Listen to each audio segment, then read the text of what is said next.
Yo, and we are live. Got the air horn for y'all.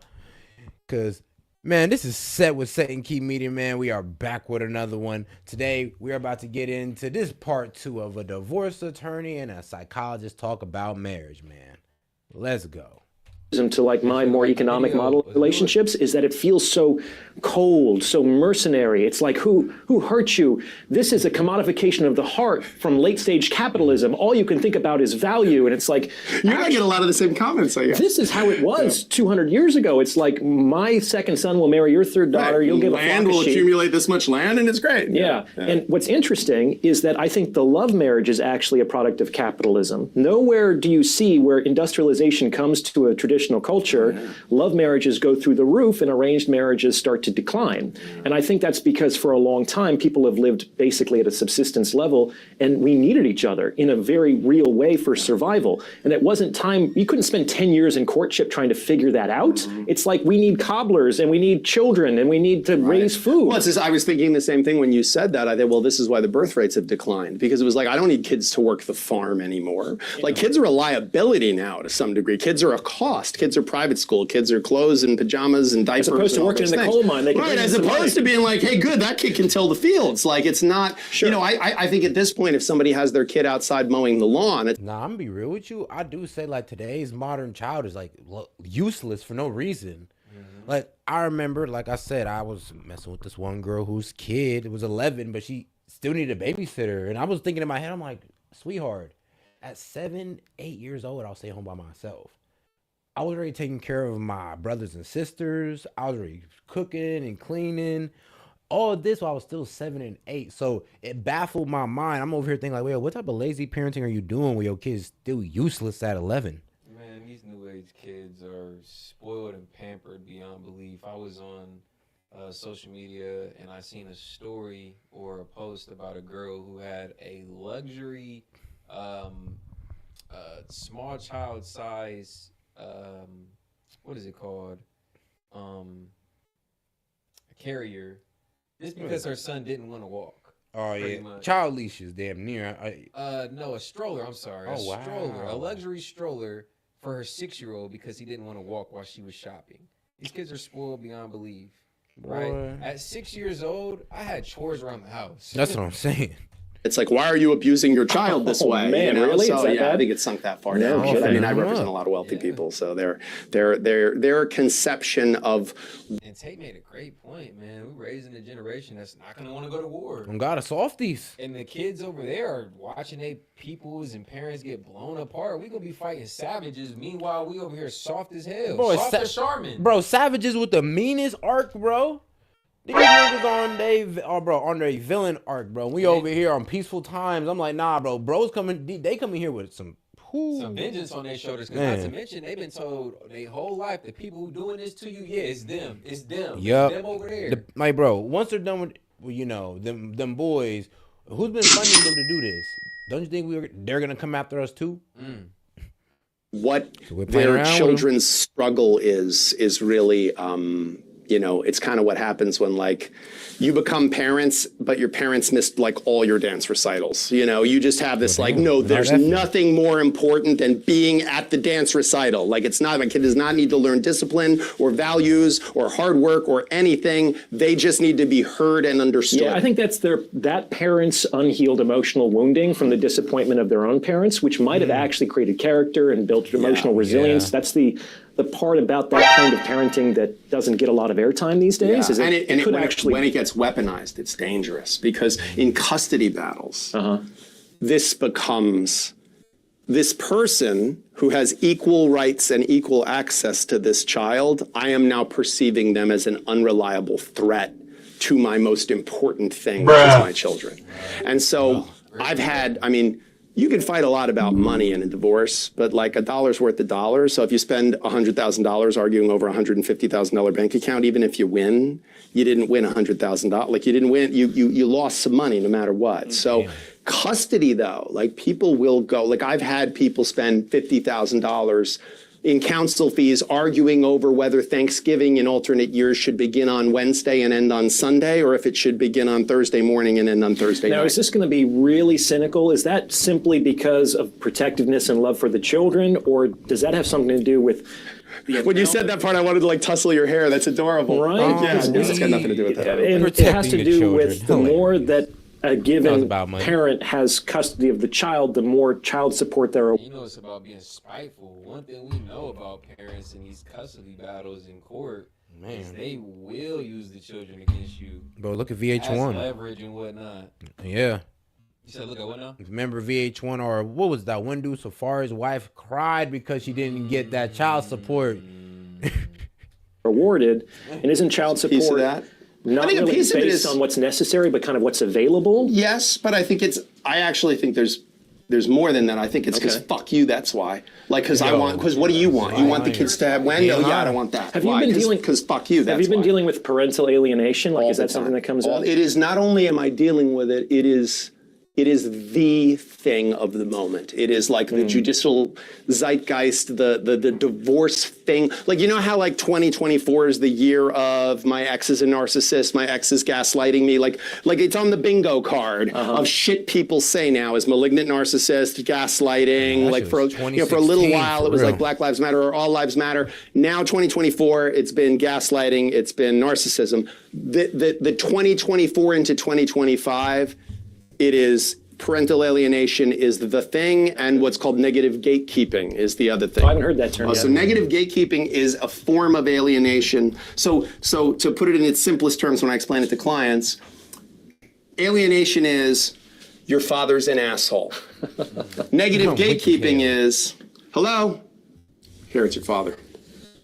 I just said your father's an asshole. I didn't have to say it out loud. And what's great is when the child's attorney. And that has subconscious effects on a child. Yeah, subconscious ramifications. Bro, and you know, it's so funny, bro. I'm so happy my mom never did that to me. I ain't gonna lie. And, bro, my dad's actually a felon, but she's never told me anything bad about him. And you know what's so crazy is you might not even be doing that with intent. It just is, it might be just you not being mindful at all. Like, he annoys me, but here's your father. Like, you know what I'm saying? Something you did without even thinking about it. But again, it just has an effect on the kid. I'm gonna be real with you. It's probably best you paint the best image of that man so your son could paint the best image of himself. Man. Because my mom painted in my dad as a kind man, so I see myself as a kind guy. That's where you come from. Okay? Attorney or the judge speaks to the kid and says, does mommy ever say anything bad about dad? The kids tell him the truth when they say, no, she didn't say anything about dad. But she said, because here's the difference. What's the difference? Ready? Hey, did you have fun with Dad? Oh, that's great. Where'd you guys go? Oh, you went to the park? Oh, that's nice. That's good. It was fun? Oh, good. Did you have dinner? Oh, what did you have? Pizza? Oh, good. I know you like pizza. All right, well, go upstairs, brush your teeth. I'm so glad you're home. I missed you so much when you were away this weekend. Oh, my gosh. Are you okay? Yeah, you okay? Yeah, you had a good time? You were with Dad? What you got? You went to the park today? It's so cold today. Did you? Oh, my gosh. Did you have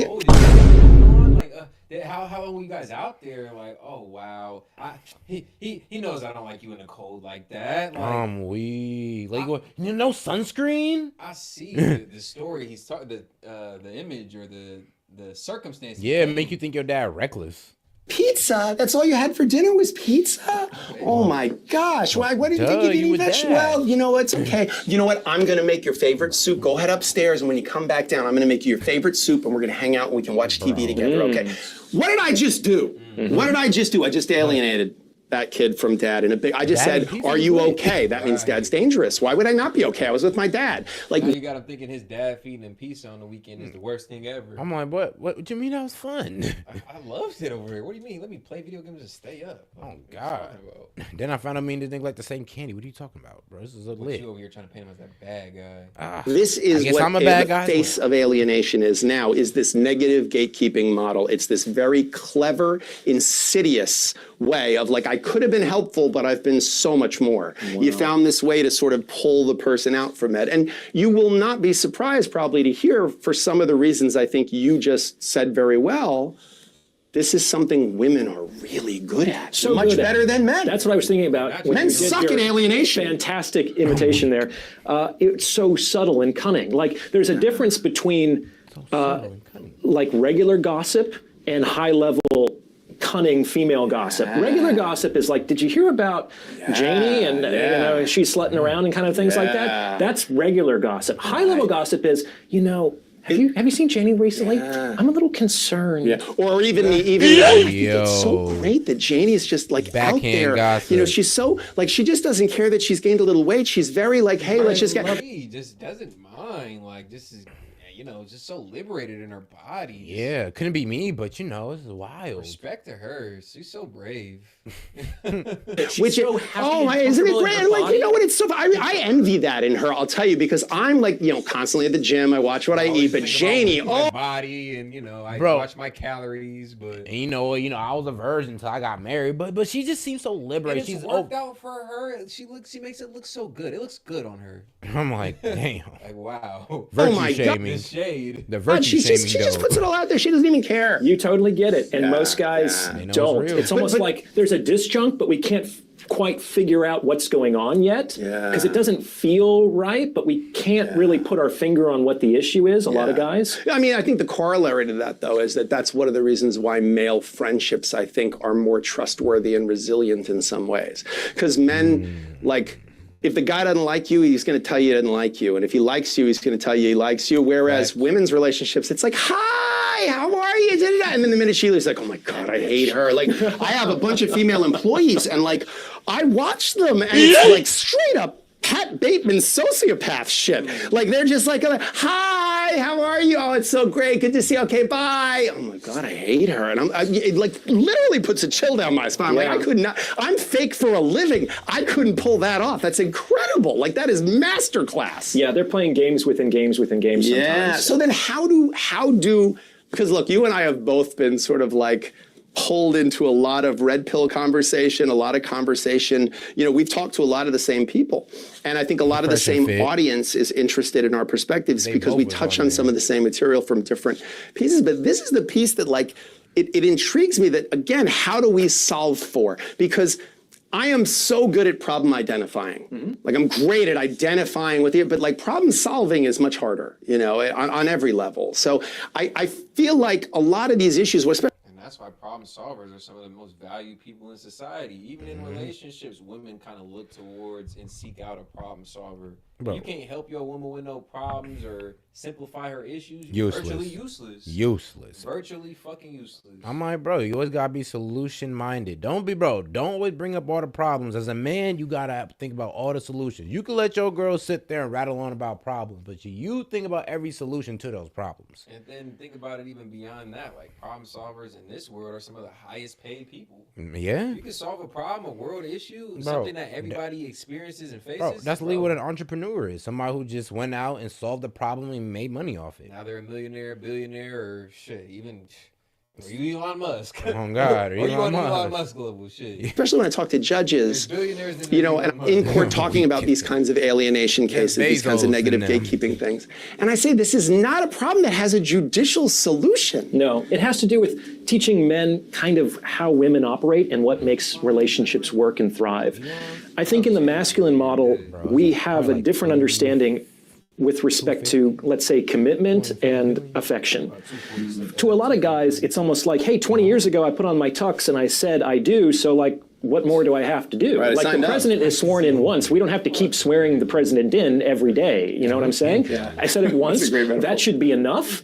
What more do you want? I've already given you the biggest commitment any human being can give another person.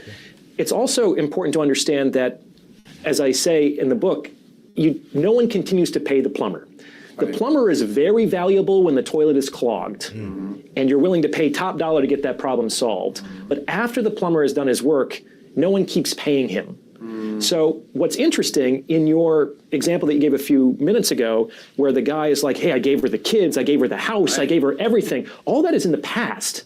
All that is in the past. And the guy might reasonably think, well, doesn't that count for anything? But no one continues to pay the plumber. Everything with a woman. Crazy is that though? Because hold on a second, because this is what they say. I gave him the best years of my life. I gave him kids. I stuck by him through this, that, and the other. The least he could do in this divorce, in this separation, is pay for this, and that. Make sure I'm right. Make sure I'm.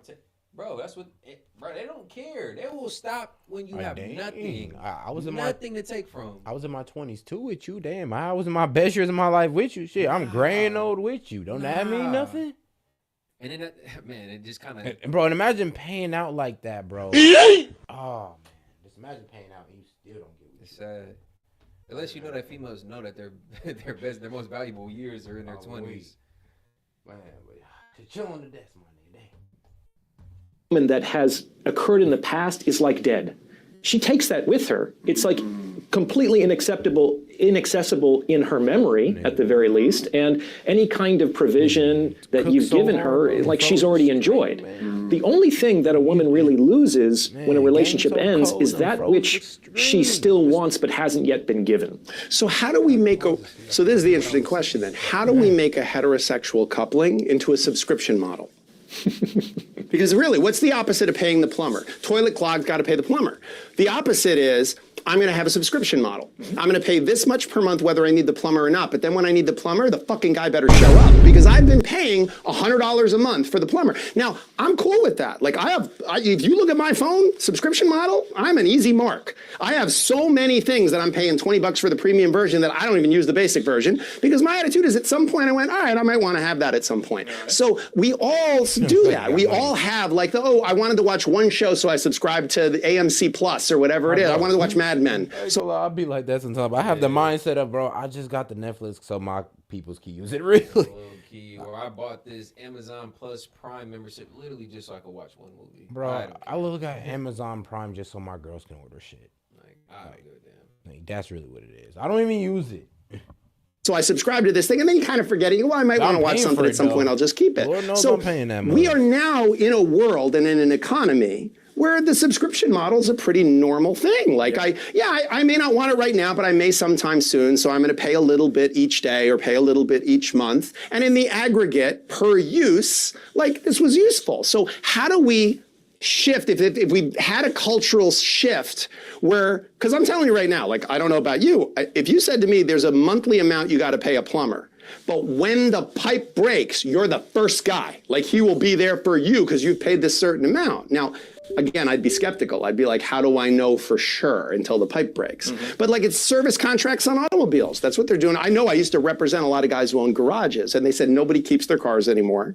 And everybody now buys at the dealership a maintenance plan that they pay for up front, but they're going to get for life, oil changes this maintenance is all prepaid. So how do we get relationships on the subscription model? Well, you can't negotiate that explicitly. It can't be like, hey, I'm going to give you this kind of lifestyle, and in return, I want sex 3 times a week and a blowjob, every other morning. Why? This seems like a very honest contract. Oh, that's going to kill the desire. It's like a lot of female sexuality. Do you think we'll refuse that blowjob? Because I don't think we'll, are you saying the desire by the woman? Okay, all right, I was going to say, because I can't imagine if there was a negotiated blowjob that it's less fun of a blowjob. It's still a blowjob. Let me just tell you, it's like the worst blowjob ever.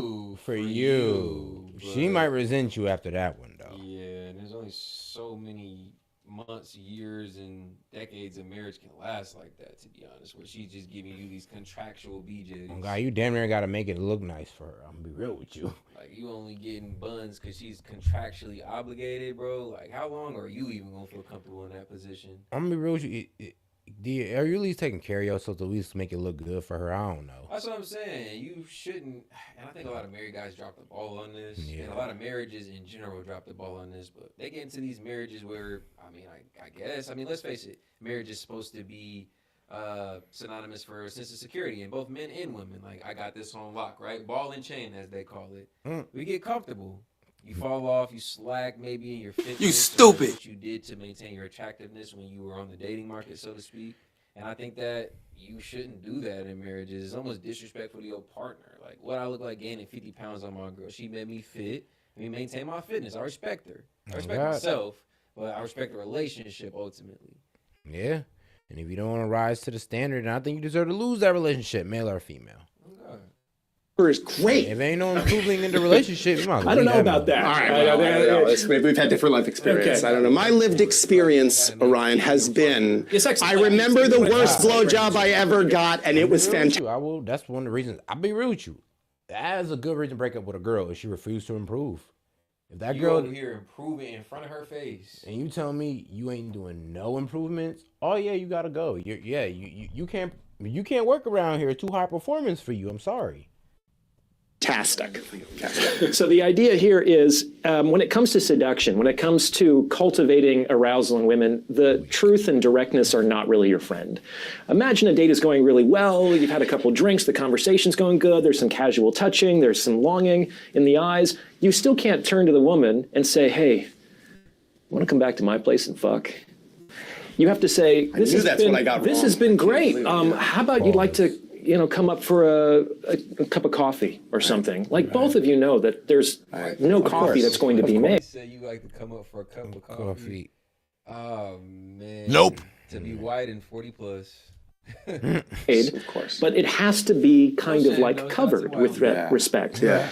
When you're too direct, it kills the vibe. It kills the fairy dust that often is necessary to cultivate female arousal. But doesn't that, if we're going to feed that? Let's have some fun with it. What you hitting her with after a date on the first night to get her back into the crib set? Shoot. Man, that's a good point. It all depends.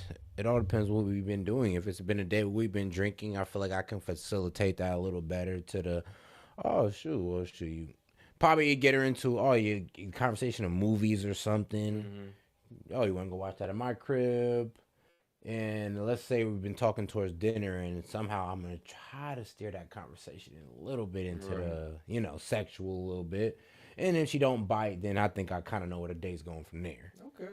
All right, cool. Feel the temp throughout the night and maybe try and transition the conversation or the vibe. Kind of throwing the little subtle things. Yeah. Innuendos.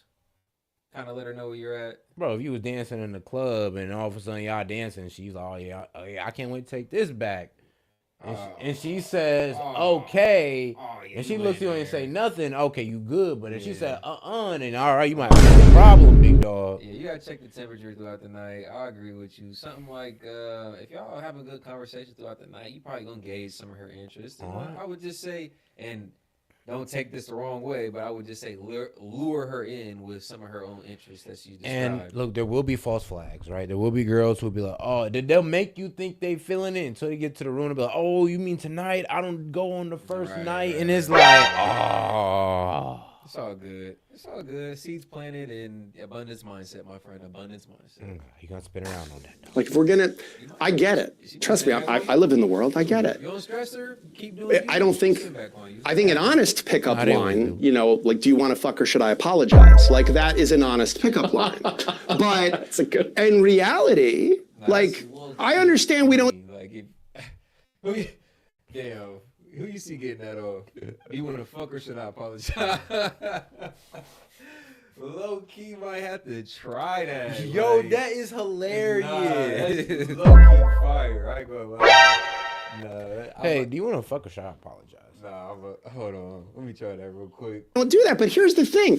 You can't keep that, like the marriage statistics, the divorce statistics is proof that at some point, you're going to see behind the curtain. At some point, you're going to know my love language. Like, you're going to know, babe, let's go have sex. Like, that's going to be something we're going to, hey, did you want to fuck tonight? Like, that's going to be, we're not going to be 5 years into a marriage and I'm going to go, would you like to go to the boudoir and listen to my, see my etchings? That could also be part of the problem. Like, you're not going to say the etchings if you've been up. Why, I have lovely etchings. You don't want to see my etchings, Orion? Fine, I don't care. I don't want to show you my fucking etchings anyway. I use that line all the time. Yeah, you exactly. gotta have something I know, that's how I met you. Never mind.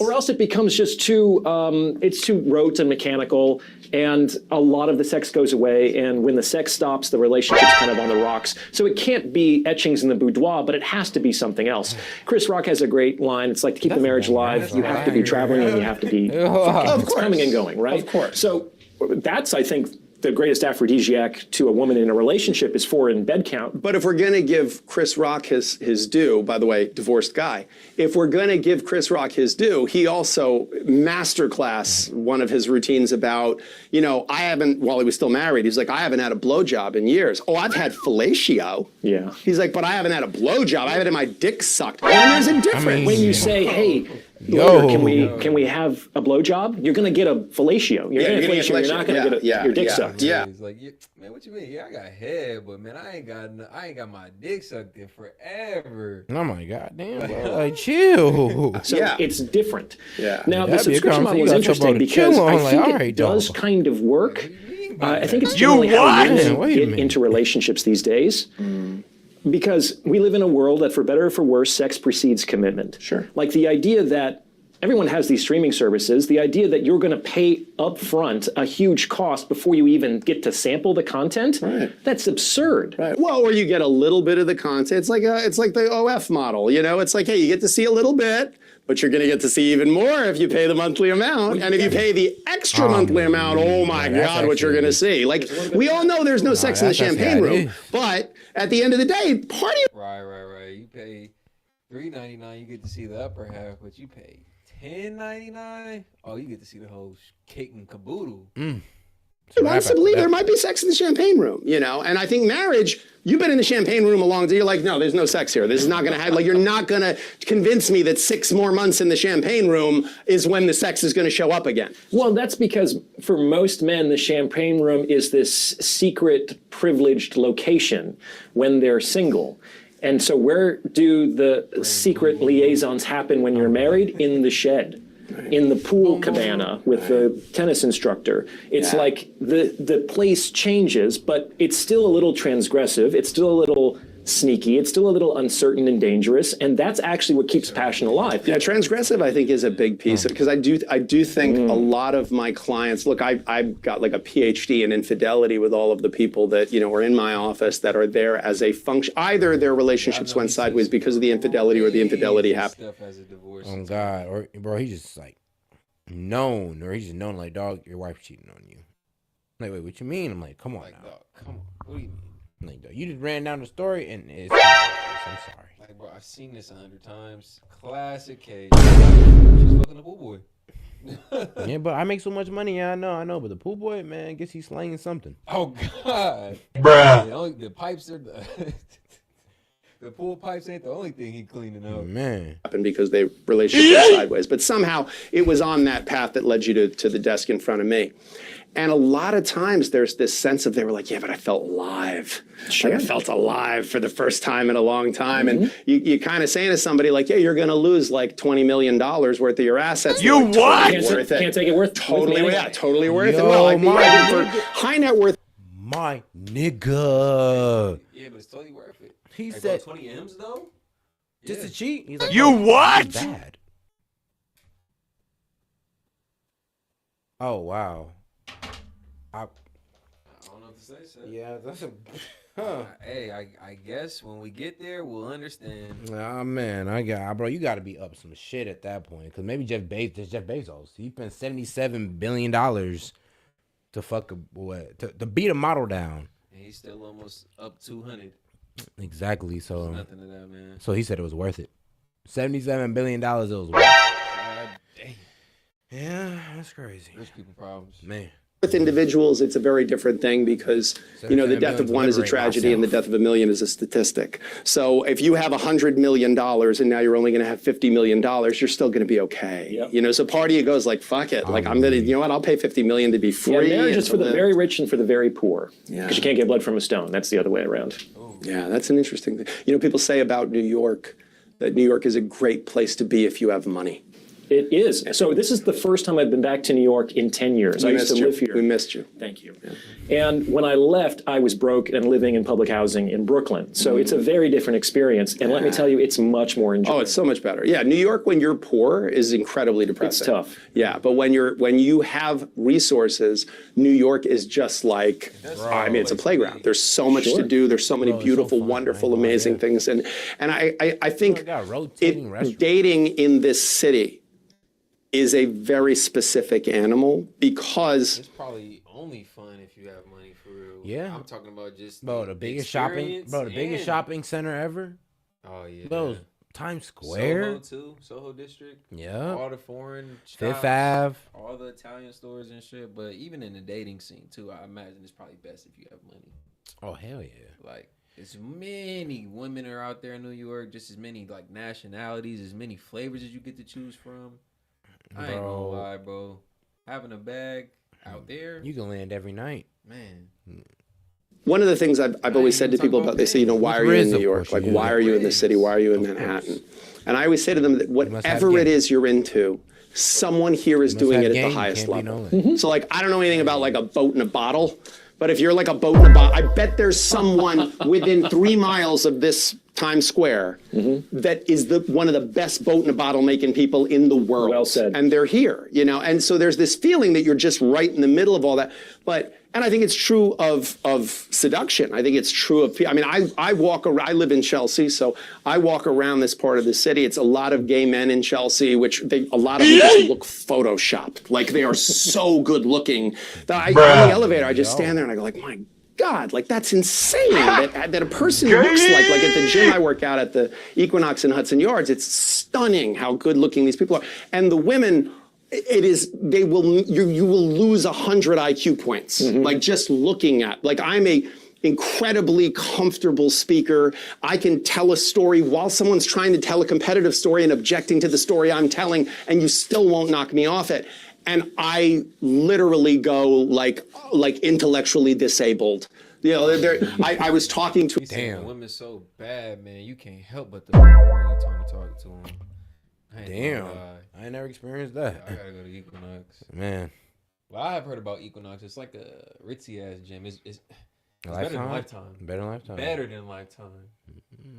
To a friend of mine's girlfriend, and she was so distractingly beautiful that she was trying to make small talk with me, and I actually she went, oh, you know, around here, is there a good, and I was like, there's a lot of shopping here. And I thought to myself, like, what is wrong? Like, I could hear my brain going, what is wrong with you right now? But it really is. It's such a powerful intoxicant. I think you can get used to it, though. But real, like, or you just got caught off guard, or maybe you just wasn't ready, or just maybe you got in that moment and just like, damn, okay, shorty better than I thought from a distance. Hold on, why am I fumbling? I said 2 when I meant 1. Hold on a second.